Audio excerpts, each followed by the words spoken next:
The previous lesson was about cyclic photophosphorylation. We were discussing about photophosphorylation under the mechanism of photosynthesis. We had discussed about the cyclic photophosphorylation, which involved the photosystem 1, and now we are going to talk about the non-cyclic photophosphorylation. Alright, this lesson would be dedicated to the second one. Was quite a long word and it often confuses me. You don't have to get confused. We are talking about non-cyclic, not just non-photophosphorylation. Like the previous lesson was dedicated to the one where we had cyclic transport of electron transport chain was occurring in a cyclic manner, where from where it originated it was coming back to the same place. Now in this type of photophosphorylation under the mechanism of photosynthesis we are studying these topics. In this type of photophosphorylation you would observe that the electron would finally go to an electron acceptor which would get itself reduced. Alright, now when I say that something is getting reduced, that means it is going to take up the protons. In simple terms, reduction is basically, it is the loss of electrons and in turn you take up the protons, you are going to gain the protons. So this is what we have to study, that some electron excited from some place would go to an electron acceptor finally. Now pay attention, I am going to rub this so that this diagram that has been represented over here, I hope now you are well aware what the topic is all about. It is about non-cyclic photophosphorylation, and now to pay attention we have this this line diagram to be very specific. Now what you see over here is that the electrons are tracing this path. This is the pathway of electrons, and from here it comes over here. It goes here, see this red depiction, and finally this electron is taken up by this particular thing.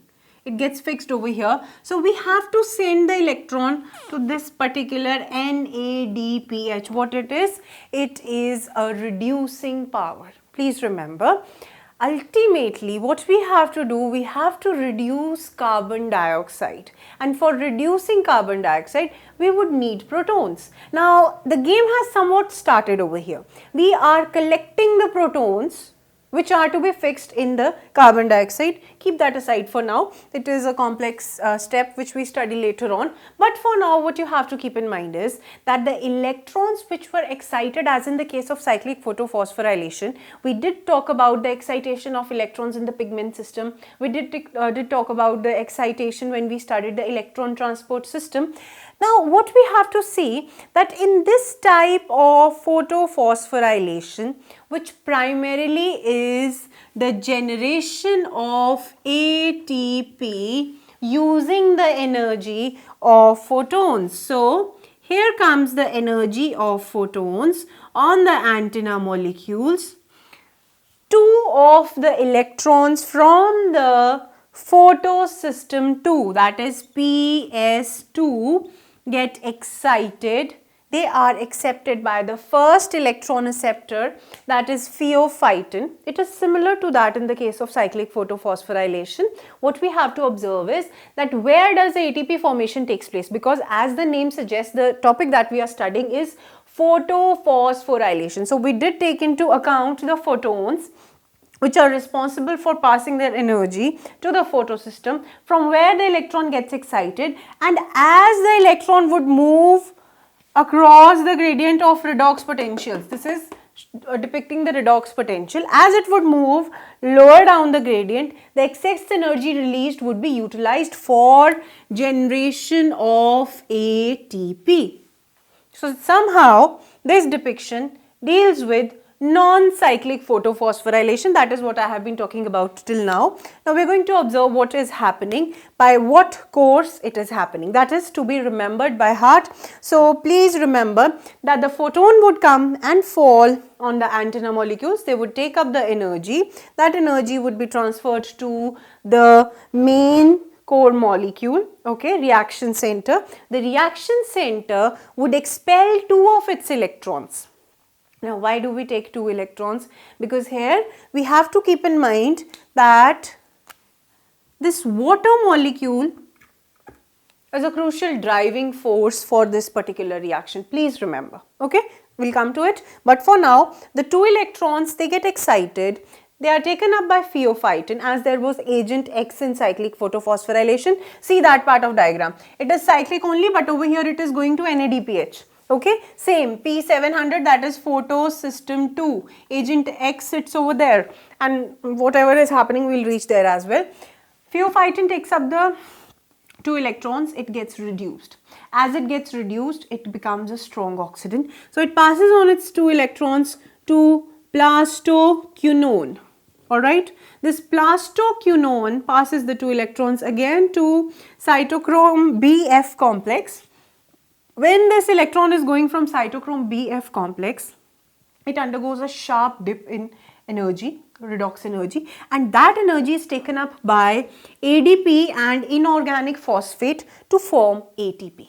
Okay, this ATP is being formed. That means the name that it is photophosphorylation, that somewhat stands positive over here. Now moving further, it has till now not reached back, so it is going non-cyclic. It has to reach to one end, that is lying over there, NADPH. Now this cytochrome passes the electrons to plastocyanin. Plastocyanin further passes on its electrons to photosystem 2.